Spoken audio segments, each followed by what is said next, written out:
Bismillahirrahmanirrahim. Assalamualaikum warahmatullahi wabarakatuh.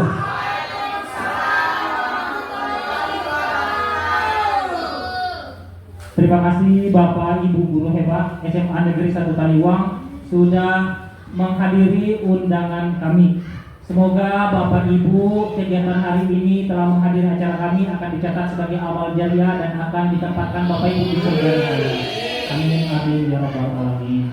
Yang terhormat Bapak Kepala SMA Negeri 1 Taliwang dalam hal ini telah diwakili oleh Ibu Wakasek Kurikulum yaitu Ibu Nurlaila SPD. Yang kami hormati Bapak Ibu guru hebat SMA Negeri 1 Taliwang yang sudah membersamai kami pada acara diseminasi positif atau diseminasi modul 1.4 calon guru penggerak angkatan 11. Pertama sekali, marilah kita ucapkan puji syukur kita kepada Allah Subhanahu wa taala yang mana pada hari ini tepatnya tanggal 19 Agustus 2024, 2 hari setelah hari kemerdekaan Indonesia, kita telah hadir di dalam ruang 12.1 dalam acara diseminasi positif, budaya positif maksud kami. Alhamdulillah ini semua atas izin Allah. Selawat dan salam tak lupa kita haturkan kepada Nabi besar kita, pejuang agama kita, sehingga alhamdulillah kita telah bertemu dalam nuansa yang penuh dengan cinta kasih Allah, yaitu agama Islam. Bapak Ibu, untuk mengefisienkan waktu, marilah kita buka acara kita dengan sama-sama melapaskan al-basmalah. Bismillahirrahmanirrahim. Sebagai acara pertama yaitu arahan atau sambutan, dalam hal ini akan langsung dibawakan oleh Ibu Wakasek Kurikulum kepada Ibu Nurlaila Wisanto SPD. Disilakan. Saya bawakan. Baik, bismillahirrahmanirrahim. Assalamualaikum warahmatullahi wabarakatuh. Bagaimana kabarnya hari ini Bapak Ibu? Bagaimana perasaannya hari ini? Bahagia, happy ending ya. Yes, happy. Alhamdulillah. Berarti sudah hadir sepenuhnya di dalam ruangan. Baik, terima kasih. Pertama sekali marilah kita ucapkan puji syukur kita kepada Allah Subhanahu wa taala karena pada hari ini kita masih diberikan kesehatan sehingga kita bisa mengikuti kegiatan yang diselenggarakan oleh Bapak CGP kita, Bapak Adi Wilananta dalam kegiatan diseminasi budaya positif. Salam kita aturkan kepada junjungan kita Nabi Muhammad SAW. Semoga kita diberi sapaan dari Allah. Tidak banyak yang akan saya sampaikan, cukup singkat padat jelas, no neko-neko. Jadi hari ini adalah diseminasi budaya positif. Dalam kegiatan ini ada beberapa hal yang akan disampaikan oleh Pak Adi selaku CDP-nya, dan dalam kegiatan ini pun akan dijelaskan apa itu budaya positif. Kemudian ada serangkaian, misalkan ada siswa yang melakukan penyimpangan, apa yang harus dilakukan, karena selama ini kita kadang melupakan adanya restitusi ya, jadi ada sanksi, konsekuensi, nanti akan dijelaskan lebih banyak oleh Pak Adi. Dan harus kita sadari bahwa kita semua ini adalah aset, nanti juga akan dipelajari di modul 3 ya, untuk aset. Kita salah satu aset sekolah yang dimiliki oleh sekolah, di mana aset ini adalah sesuatu yang berharga. Jadi kita sebagai guru di sini merupakan penggerak juga. Selain guru penggerak, menggerak ya kan? Menggerak terus. Ya, lekas bergerak. Jadi apalah daya disiplin positif jika kita sendiri tidak bergerak. Ya, bersatu padu. Jadi budaya positif jika hanya dilakukan oleh satu orang saja, it is useless. Ya, tidak berguna. Jadi kalau semua kita bisa melaksanakan disiplin positif dengan serangkaian tata cara yang baik dan benar, insya Allah anak-anak kita ini akan menjadi anak-anak yang terbangun motivasinya dari dalam intrinsik Pak ya. Ya, jadi pada saat dukungan atau motivasinya itu berasal dari dalam diri sendiri, dan ketika tidak ada pengawas ataupun yang mengawasi, maka siswa itu akan tetap bergerak, tetap akan melaksanakan atau melakukan sesuatu hal yang baik. Ya, itu saja sih. Mari kita ikuti kegiatan ini dengan maksimal, hadir sepenuhnya di dalam ruangan, jiwa, raga, dan pikiran kita, sehingga nanti apa-apa hal ilmu yang disampaikan oleh Pak Adi bisa kita serap dengan baik. Kita buka aja dengan melapaskan al-basmalah. Bismillahirrahmanirrahim. Selamat mengikuti kegiatan. Assalamualaikum warahmatullahi wabarakatuh. Terima kasih banyak Ibu Wakasek Kurikulum sudah memberikan sambutan sekaligus arahan tentang kegiatan kita pada hari ini. Sangat luar biasa sekali, itu merupakan intisari Bu Waka ya. Ya, terima kasih sudah berkenan. Baik Bapak Ibu, selanjutnya akan kita ke acara inti, yaitu penjelasan tentang diseminasi budaya positif. Sebelumnya kita ice breaking dulu Bapak Ibu ya, supaya meningkatkan seluruh energi yang ada di dalam diri kita. Silakan boleh kita berdiri sejenak Bapak Ibu.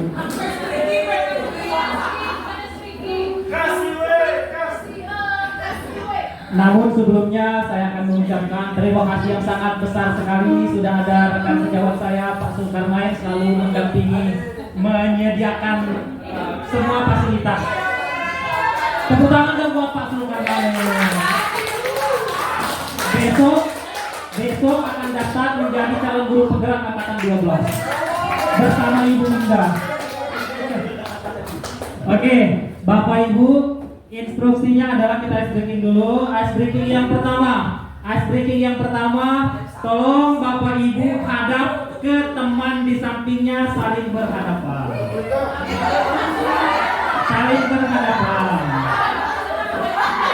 Yang CC sama Gadis.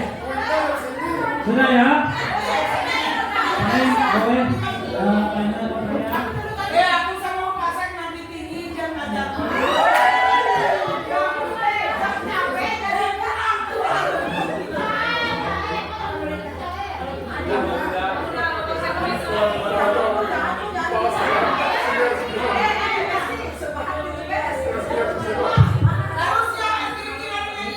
Yes, sekarang karena ini kan belum kita mulai Bapak Ibu ya. Jadi ice breaking yang pertama tidak perlu berpegangan. Nanti yang kedua ice breaking ada berpegangan. Oke. Ice breaking yang pertama, panen waktunya adalah 30 detik. Silakan dilihat teman di samping Bapak Ibu sudah. Oke, panen kalau saya bilang mulai silakan ya. Silakan berikan senyuman termanis kepada teman di samping Bapak Ibu selama 30 detik. Panen mulai. Kalau bisa kelihatan giginya, senyum yang ikhlas Bapak Ibu. Senyum yang ikhlas. 30 detik. Belum 30 detik. Senyum yang ikhlas Bapak Ibu. Senyum yang ikhlas. Sudah pasang padet? Sudah? 3, 2, 1. Thank you. Jangan dulu duduk Bapak Ibu. Manfaatnya adalah Bapak Ibu, tadi Ibu Waka sudah menjelaskan bagaimana kabar dan bagaimana perasaan. Aplikasi dari bagaimana perasaan, berilah senyuman terbaik kepada orang di sekeliling Anda ketika kita mau mengajarkan. Sudah senyum. Boleh? Siap? Mau ice breaking dulu atau materi dulu? Ice breaking dulu. Oke, ice breaking ya, saya melihat ini nih. Ice breaking yang kedua, siap ya? Ice breaking yang kedua adalah mulut yang salah, tangan yang benar. Oke. Cluenya adalah mulut yang salah, tangan yang benar. Contoh, Panik bisa kita berdua di sini? Oke, di depan saya ya. Contohnya di Panai. Di sini Panai. Panai, tolong ingat ke depan ya. Karena kalau ingat dulunya mulut yang salah, tangan yang benar. 2 kali 2, 3, 4. Jadi mulut yang salah, tangan yang benar. 3. Kan? Lagi mana? Oke. 1 tambah 1. 4. Panik lama gerakannya, harus langsung. Harus langsung. Hah? Iya. Oke. Siap. Jadi sistemnya adalah paling perjumlahan, pengurangan, pembagian, dan perkalian. Siap ya? Oke, pemain. Kita lihat siapa yang paling cepat gerakannya ya. Paling cepat. Baik, kamera. Buanglah siap. Siap, kamera, video. Oke. Mulut yang salah, tangan yang benar. 3, 2, 1, 6 tambah 2.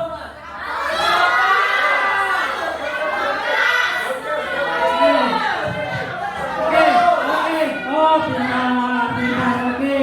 Sekarang akan ditangkap oleh kamera saat video siapa yang paling cepat. Otaknya yang berjalan. Oke. Siap. 3, 2, 1, 2 kali 1.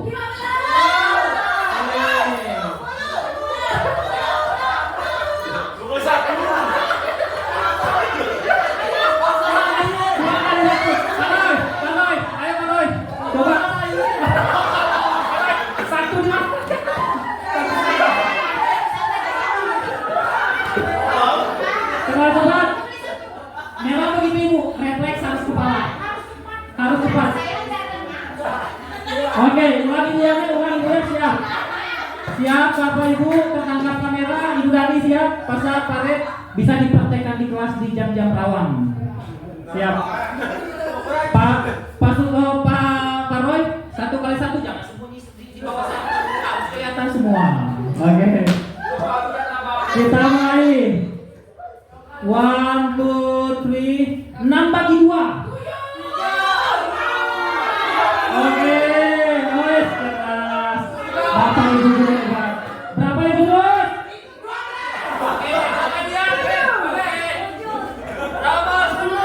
Oke, cerdas semua. Thank you. Saya boleh duduk. Nanti ada yang bikin selanjutnya. Oke, thank you. Bapak Ibu, yang pertama, materi yang pertama saya sampaikan terkait dengan diseminasi modul 1.4 yaitu budaya positif. Yang pertama, apa sih latar belakang aksi nyata ini pengen kami kasarkan. Yang pertama, selama ini para murid bertindak untuk mengikuti aturan sekolah karena untuk menghindari hukuman atau sanksi. Benar atau salah? Bukan atas dasar kesadarannya sendiri, sehingga budaya positif di sekolah tidak berjalan dengan efektif. Betul nggak? Oke. Nanti kita lihat di materi selanjutnya. Boleh Pak Nin? Next. Tujuan aksi nyata kali ini yang pertama, menumbuhkan kesadaran atau motivasi intrinsik para siswa untuk menjalankan keyakinan kelas. Yang kedua, membangun budaya positif di sekolah dengan meyakini nilai-nilai kebajikan universal. Next. Tolak ukur aksi nyata yang pertama. Tolak ukur aksi nyata kali ini terbentuknya keyakinan kelas dengan membuat kesepakatan kelas terlebih dahulu bersama para siswa. Jadi Bapak Ibu nanti boleh membuat keyakinan kelas bersama para siswa. Yang kedua, siswa mampu menjalankan dan menerapkan keyakinan kelas atas kesadarannya sendiri atau motivasi internal siswa. Tadi sudah dibilang sama Ibu Waka, motivasi intrinsik. Lini masa tindakan yang pertama, berdiskusi dengan kepala sekolah dan menjelaskan pentingnya menanamkan konsep budaya positif di sekolah. Kebetulan ada Ibu Waka di sini, akan lebih bagus di sekolah kita jika kita punya keyakinan sekolah, Ibu Waka ya. Yang kedua, meminta izin kepada kepala sekolah untuk mendiseminasikan budaya positif dengan rekan sejawat. Mengumpulkan para guru untuk mengikuti diseminasi tentang budaya positif. Yang berkolaborasi dengan para guru untuk membuat keyakinan kelas. Dan terakhir, memantau dan merefleksi keyakinan kelas yang telah dibuat. Next, ini yang kemarin. Dukungan yang dibutuhkan. Yang pertama, dukungan dari kepala sekolah. Untuk terus memantau budaya positif ini di sekolah serta kolaborasi dengan para rekan sejawat agar budaya positif ini bisa berjalan dengan efektif. Kerjasama para orang tua agar bisa menanamkan budaya positif di rumah. Artinya kita butuh kerjasama dengan orang tua serta bapak ibu guru di sekolah. Insya Allah semua akan bersatu padu, pasti akan berjalan. Next. Nah, sebelumnya mungkin kita akan membuat kesepakatan dulu bapak ibu ya. Kesepakatan forum diseminasi sudah saya tulis di sana. Yang pertama menghargai siapapun. Sepakat? Yang kedua kira-kira apa bapak ibu? Orang menggunakan bahasa Inggris. Bahasa asing. Ganti dengan bahasa Taiwan.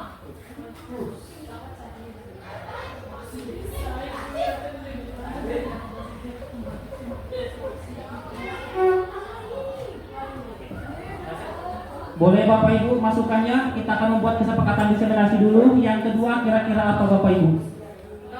Menghargai siapapun satu. Yang kedua apa lagi bapak ibu? Tidak boleh berbicara ketika sedang narasumber sedang berbicara. Tidak boleh berbicara ketika narasumber berbicara. Tidak bisa menggunakan bahasa Inggris. Betul. Jadi izin saat keluar ruangan. Ibu, di sini belum. Oke, ya, siap. Boleh. Oke, kita coba aplikasi dari sekarang bapak ibu ya. Izin saat keluar ruangan. Sensei tidak boleh keluar, tidak boleh berbicara. Kalau kita rubah ke dalam bentuk yang positif.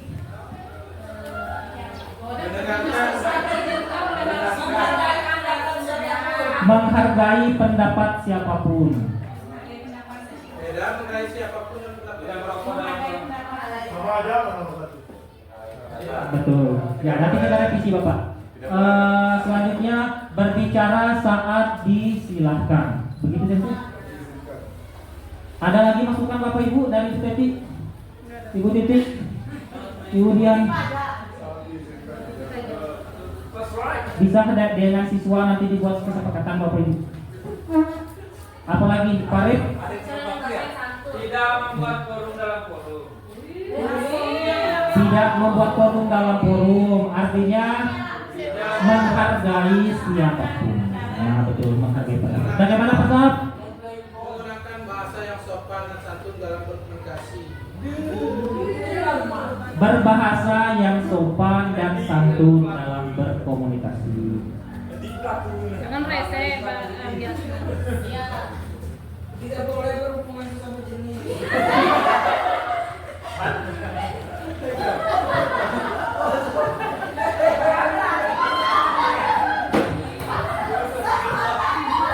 Oke, selanjutnya.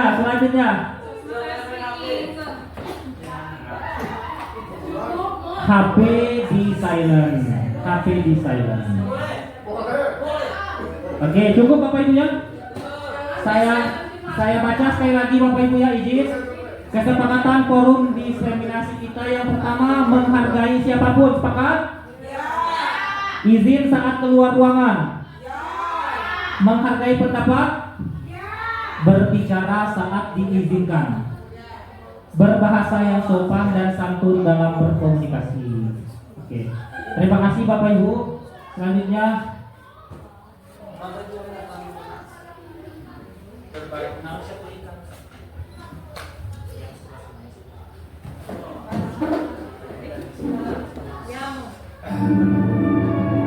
Tambah lagi.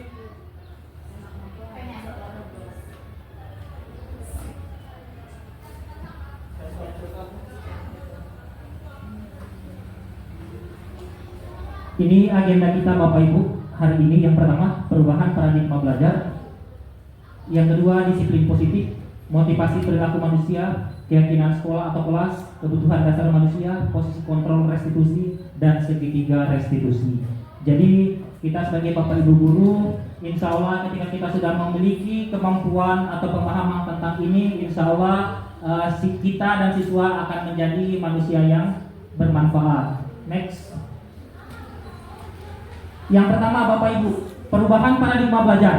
Perubahan paradigma belajar menurut Stephen Covey Principle Centered Leadership 1991 mengatakan bahwa bila kita ingin membuat kemajuan perlahan sedikit-sedikit, maka kita perlu mengubah kerangka acuan kita. Ubahlah bagaimana Anda melihat dunia, bagaimana Anda berpikir tentang manusia. Ubahlah paradigma Anda, skema pemahaman dan penjelasan aspek-aspek tertentu tentang realitas. Yang pertama yang perlu kita lihat di perubahan paradigma belajar, dari awalnya adalah stimulus respon menjadi teori kontrol. Apa yang dimaksud dengan stimulus respon? Apa itu teori kontrol? Pada saat pertama kita masuk ke dalam kelas Bapak Ibu, pasti kita memiliki realitas kebutuhan kita itu sama. Ternyata setelah kita ada teori kontrol, realitas kebutuhan kita itu berbeda Bapak Ibu. Jadi siswa kita itu kebutuhannya itu tidak sama. Kebutuhannya itu selalu berbeda. Boleh? Silakan.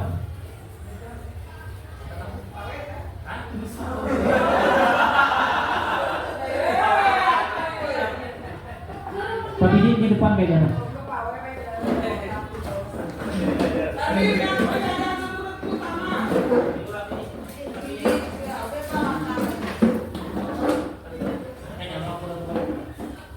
Selanjutnya, semua orang melihat hal yang sama. Padahal kenyataan di teori kontrol, setiap orang memiliki gambaran berbeda. Kita mencoba mengubah orang agar berpandangan sama dengan kita. Kalau di teori kontrol, kita berusaha memahami pandangan orang lain tentang dunia. Selanjutnya, perilaku buruk dilihat sebagai suatu kesalahan. Di teori kontrol, semua perilaku memiliki tujuan. Orang lain bisa mengontrol saya, hanya Anda yang bisa mengontrol diri Anda. Contoh, kalimat di orang lain bisa mengontrol saya.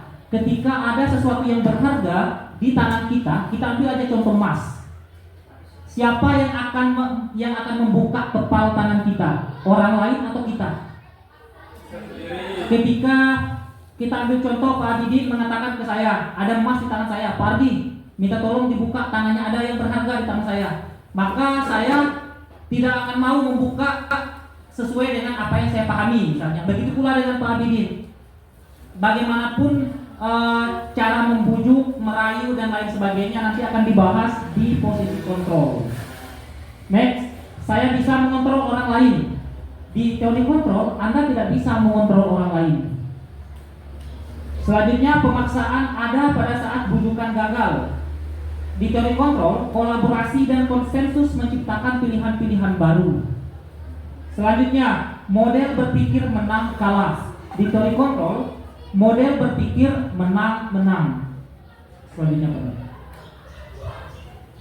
apa itu disiplin positif Bapak Ibu? Jadi kita akan lihat ke pertanyaan dulu. Next, Pak. Oh, belum. Oke, kira-kira menurut Bapak Ibu, disiplin saja, apa yang ada di benak Bapak Ibu mendengar kata disiplin? Mungkin kita dengar dari Ibu Yan dulu ya. Menurut Ibu Yan, disiplin itu apa Ibu? Disiplin melakukan sesuatu itu sesuai dengan aturan. Sesuai dengan aturan. Terima kasih Ibu. Kalau menurut Ibu Sus? Aturan. Disiplin itu ya disiplin.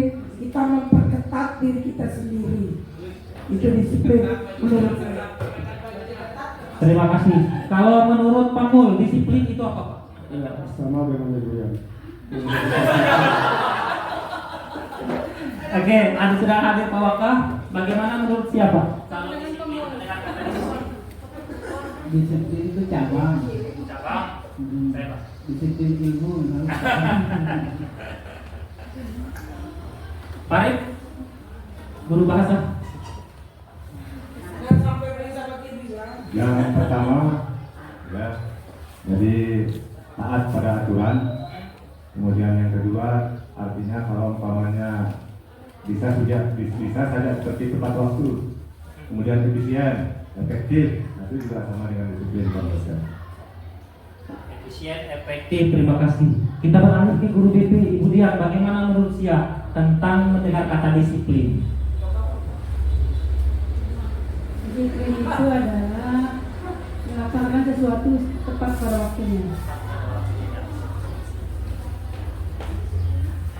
Terima kasih jawaban Bapak Ibu guru hebat, sangat luar biasa sekali berkaitan dengan disiplin, peraturan, menghargai waktu, ya, dan lain sebagainya. Coba kita lihat bagaimana Pak In? Ya, disiplin itu adalah etika dan prinsip hidup. Etika dan prinsip hidup menurut Pak In. Coba kita lihat ya, menurut Bapak Pendidikan kita Ki Hajar Dewantara menyatakan bahwa di mana ada kemerdekaan, disitulah harus ada disiplin yang kuat. Di situ Ki Hajar menyatakan bahwa untuk mencapai kemerdekaan atau dalam konteks pendidikan kita saat ini, untuk menciptakan murid yang merdeka, syarat utamanya adalah harus ada disiplin yang kuat. Seperti yang Bapak Ibu sampaikan tadi, disiplin yang dimaksud adalah disiplin diri yang memiliki motivasi internal. Artinya, motivasi internal adalah benar-benar tumbuh dari dalam diri anak atau kita. Next. Disiplin positif seperti ada gambar yang sudah saya taruhkan. Disiplin positif merupakan suatu cara penerapan disiplin yang mengajarkan anak bertanggung jawab dan menumbuhkan kesadaran diri berdasarkan nilai-nilai kebajikan. Next. Selanjutnya, disiplin positif sendiri lebih ke arah disiplin diri yang dapat mengontrol diri dan melakukan segala tindakan. Next. Selanjutnya, disiplin ini membuat murid memahami dan menyadari berdasarkan motivasi internal, bukan akibat paksaan, hukuman, ataupun pujian. Dengan melihat foto di samping, jadi ketika kita meminta anak-anak untuk menyapu di dalam kelas, tanpa ada kesadaran sendiri, mereka akan nyapu. Artinya yang tumbuh bukan motivasi internal, melainkan motivasi eksternal. Ada suruhan dari orang lain. Ketika kita datang ke sekolah dan kelas sudah dalam keadaan bersih, akan ada kita melihat siswa seperti ini. Ini merupakan motivasi internal dan siswa sadar akan kebersihan. Next. Kemudian ada 6 karakter dalam profil pelajar Pancasila. Yang pertama, beriman bertakwa kepada Tuhan Yang Maha Esa dan berakhlak mulia, mandiri, berkebinekaan global, bergotong royong, kreatif, dan bernalar kritis. Ini merupakan tahapan dalam ketika kita mau disiplin positif.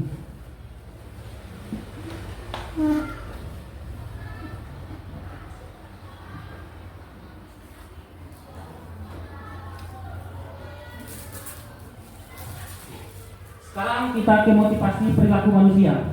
Ada 3 motivasi perilaku manusia Bapak Ibu. Yang pertama, untuk mendapatkan imbalan atau penghargaan dari orang lain. Ketika kita mengajarkan anak misalnya untuk datang ke sekolah lebih awal, kita atau masuk kelas, yang pertama yang perlu kita lihat untuk mendapatkan imbalan atau penghargaan dari orang lain. Yang kedua, untuk menjadi orang yang mereka inginkan dan menghargai diri sendiri yang dengan nilai-nilai yang mereka percaya. Dan yang ketiga, untuk menghindari ketidaknyamanan atau hukuman. Jadi, ketiga motivasi perilaku manusia ini biasanya hadir di dalam kehidupan kita. Next, panel. Kemudian yang ini, dulu waktu pertama Ibu Rat pernah menyatakan pertanyaan ke saya, dan ini saya berikan sebuah kasus. Saya bacakan kasusnya adalah Iva kurang menguasai pelajaran matematika, sehingga pada saat pelajaran tersebut berlangsung, dia lebih banyak berdiam diri atau menggambar di buku pelajarannya. Pada saat guru matematikanya, Pak Seno, menanyakan pertanyaan, Iva menjadi gugup dan tak sengaja menjatuhkan tasnya dari kursi, serta tiba-tiba menjadi gagap pada saat berupaya menjawab. Seluruh kelas pun tertawa melihat perilaku Iva yang bicara tergagap dan terkejut tersebut. Pak Seno pada saat itu membiarkan teman-teman Iva menertawakan Iva yang tergagap dan malu luar biasa, dan malahan minta Iva untuk maju ke depan dan berdiri di depan kelas sambil menunjuk hidungnya karena tidak bisa menjawab pertanyaan Pak Seno. Kelas makin gaduh dan anak-anak pun tertawa melihat Iva di depan kelas memegang ujung hidungnya. Pertanyaan pemantiknya adalah, apakah Anda setuju dengan tindakan Pak Seno terhadap Iva? Tidak setuju maksudnya. Tidak setuju. Ya. Mengapa Bapak Ibu tidak setuju? Karena pernah kita praktikkan ya. Bagaimana? Karena Ibu Sus, Sensei? Karena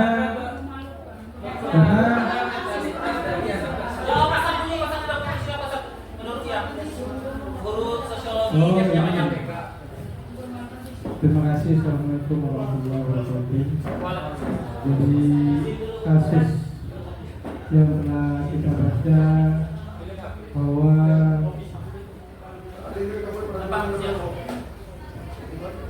ini pengantar ini teori dalam menyampaikan pendapat ini ya. Bahwa dari penjelasan ilustrasi studi kasus bahwa pasien telah melakukan tindakan penghukuman terhadap siswanya. Jadi itu tidak baik. Nah, sebaiknya anak-anak itu diberi kebebasan dalam berpendapat. Itu saya panjang nih. Kemudian mengapa? Karena setiap siswa itu punya kemampuan masing-masing. Jadi di dalam kurikulum mereka ini kita punya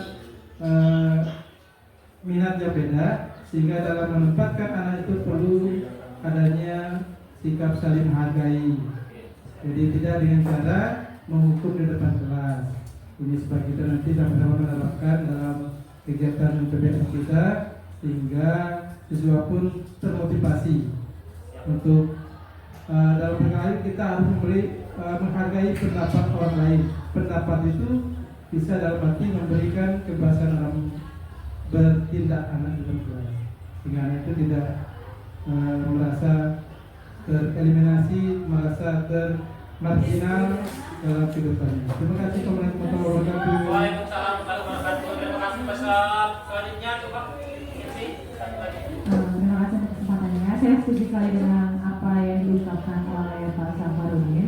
Sesungguhnya orang murid itu memiliki sebuah makhluk individu yang unik, memiliki keistimewaan, keminatan terhadap suatu dan lain berbeda. Kalau ini termasuk kita sudah mendiskriminasikan dan melakukan pemburian terhadap siswa. Kalau kasusnya seperti ini, berarti harusnya guru kita sebagai fasilitator tidak berhak untuk menghakimi siswa seperti itu.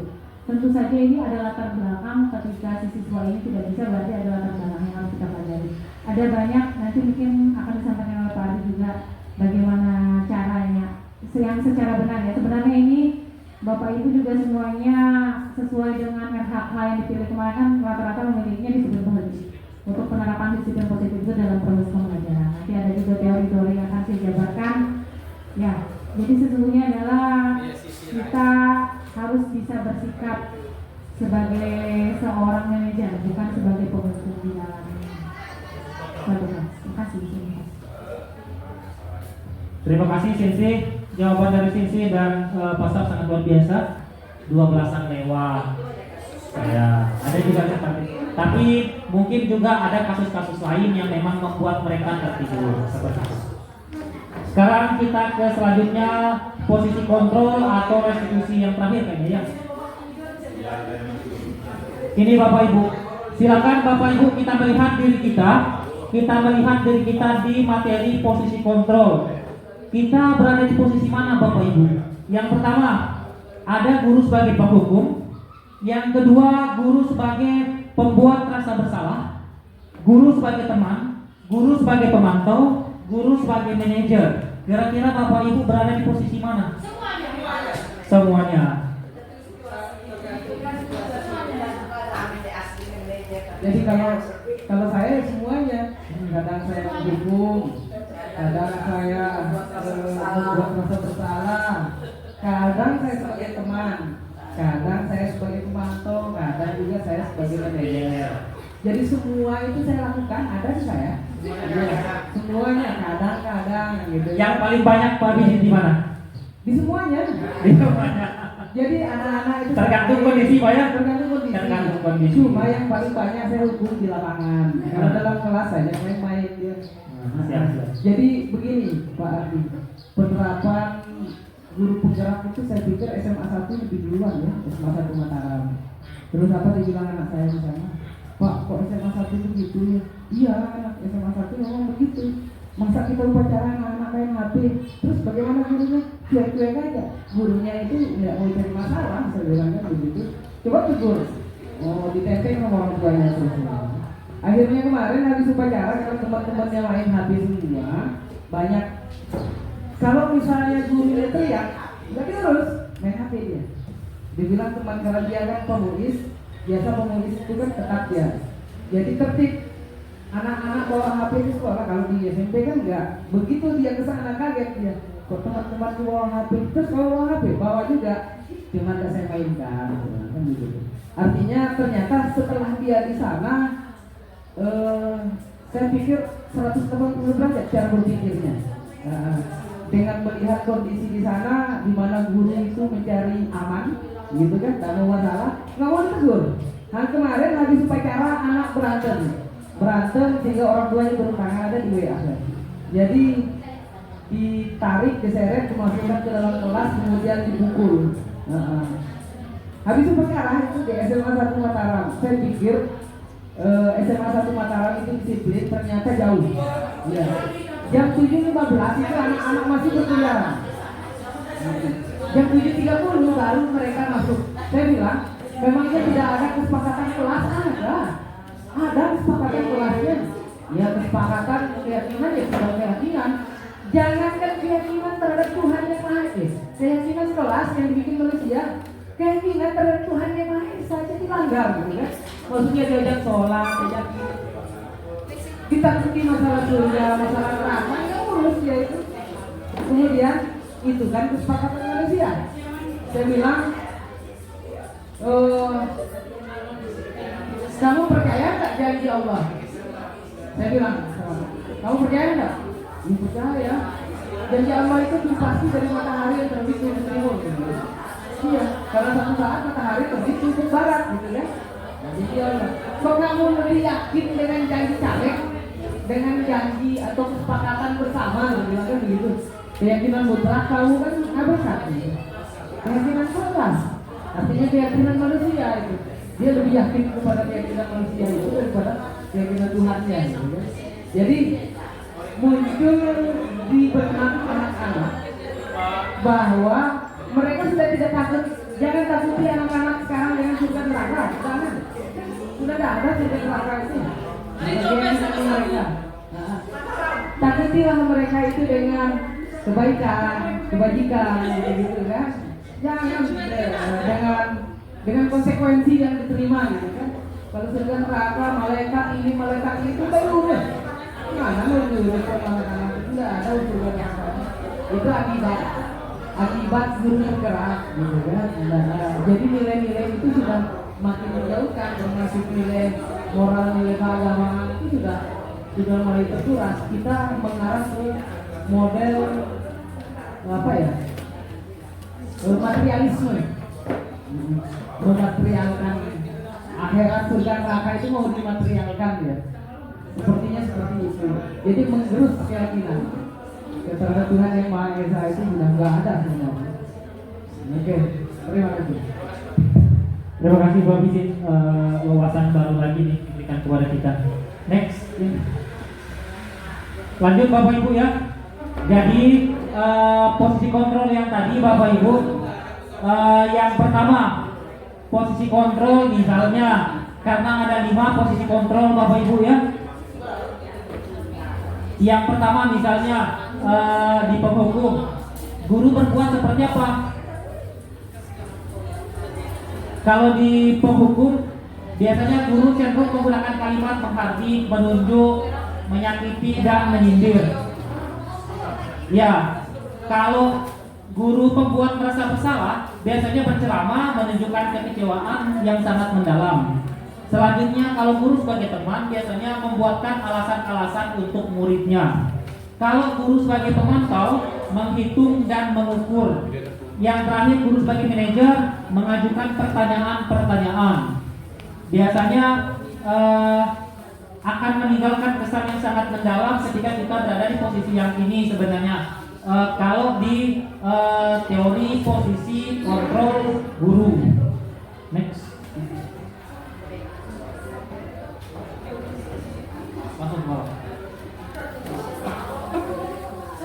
Tadi kasus lagi Bapak Ibu.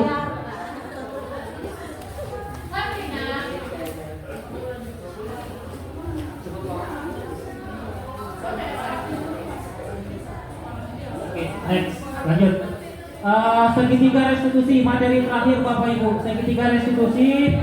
Jadi Bapak Ibu nanti di kelas boleh menerapkan ada namanya segitiga restitusi dengan melihat posisi kontrol guru.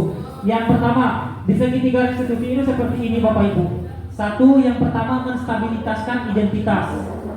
Yang kedua, validasi tindakan yang salah. Dan yang ketiga yaitu menanyakan keyakinan. Kita akan melihat di menstabilkan identitas itu yang bagaimana. Yang pertama, di menstabilkan identitas. Menstabilkan identitas dilakukan berdasarkan prinsip bahwa membuat kesalahan 12-an lewat. Ya, ada juga seperti itu. Tapi mungkin juga ada kasus-kasus lain yang memang membuat mereka tertidur seperti itu.